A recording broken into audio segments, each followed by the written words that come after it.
Le Galaxy S3 Mini confirmé, le câble Lightning de Apple déjà copié, Box, le cloud collaboratif qui monte, la vie high-tech en visite chez Orange, au Mondial de l'Auto et la question du jour sur les tablettes graphiques. Salut à tous, on est le mercredi 10 octobre 2012 et vous êtes bien sûr dans Fresh News. This is funky fresh. This is funky fresh.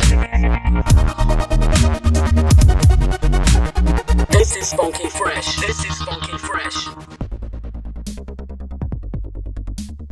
On vous en parlait il y a quelques jours, l'info est désormais confirmée, Samsung va bien sortir un Galaxy S3 Mini.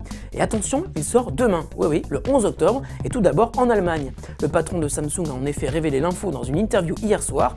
Il annonce que l'Europe est en forte demande d'appareils à écran de 4 pouces, c'est donc dans cette taille que sortira le S3 Mini, mais Samsung prévient il ne s'agira pas pour autant d'un appareil bas de gamme. Aucun détail n'a été révélé sur les caractéristiques, on devrait en savoir plus dès demain. Avec l'iPhone 5 est sorti le nouveau connecteur Lightning. Outre sa forme qui rend le smartphone incompatible avec des accessoires existants, il a également provoqué la grogne des fabricants car il intègre une puce d'authentification qui impose de passer par Apple pour la création de câbles fonctionnels et leur validation, ce qui évidemment coûte beaucoup plus cher. Apple a également indiqué qu'aucun nouveau dock n'était prévu, et là, ce sont les utilisateurs qui ne sont pas contents. Mais un fabricant chinois vient de faire la démonstration en vidéo d'une copie d'un câble Lightning. Celui-ci contient d'ailleurs des LED qui indiquent le niveau de charge de son iPhone. C'est assez sympa, mais cela signifie surtout que le câble Lightning peut être copié. On devrait donc voir débarquer des docks, des câbles et des accessoires non officiels très bientôt, même si on peut parier que Apple devrait mettre ses avocats sur le coup. On connaît Dropbox, mais il y a désormais une autre startup avec laquelle il va falloir compter dans l'univers du cloud. Elle s'appelle Box. Box vient d'annoncer avoir atteint 14 millions d'utilisateurs. Box est d'ailleurs utilisé par 92% des 500 plus grosses entreprises américaines.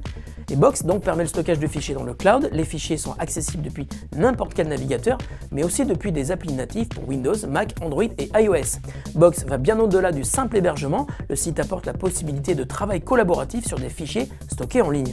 Il permet également l'intégration du stockage Box à d'autres applis comme Microsoft Office. Box est gratuit pour les particuliers à qui il offre 5 Go de stockage et à partir de 8 € par mois permet d'aller beaucoup plus loin, ce qui devrait intéresser énormément de petites entreprises. Vous l'avez compris, Box est notre coup de cœur du jour, je vous invite à l'essayer, ça marche très bien et c'est super pratique.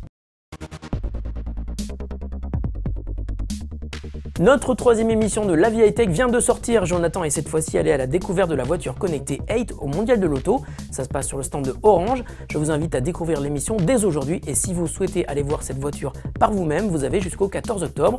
Le stand Orange est situé dans le hall 4. Allez à stand 220. Pour voir l'émission, c'est très simple. Rendez-vous sur le site de Fresh News, rubrique La Vie High Tech. La question du jour nous vient de Madeleine Touratier qui nous demande quelle tablette graphique puis-je offrir à mon fils pour débuter.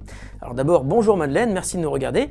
C'est une très bonne idée de cadeau. Si ton fils aime dessiner et s'il veut apprendre, je te conseille par exemple la tablette Bamboo Pen & Touch de Wacom. C'est un modèle qui vaut 89 € et qui a la particularité de fonctionner à la fois comme une tablette graphique classique qui s'utilise avec un stylet et comme un trackpad multitouch que tu peux utiliser avec les doigts. C'est vraiment sympa et le rapport qualité-prix est vraiment imbattable. Fresh News, c'est fini pour aujourd'hui. On se retrouve demain pour de nouvelles actus de la planète high-tech. Salut à tous et bonne journée.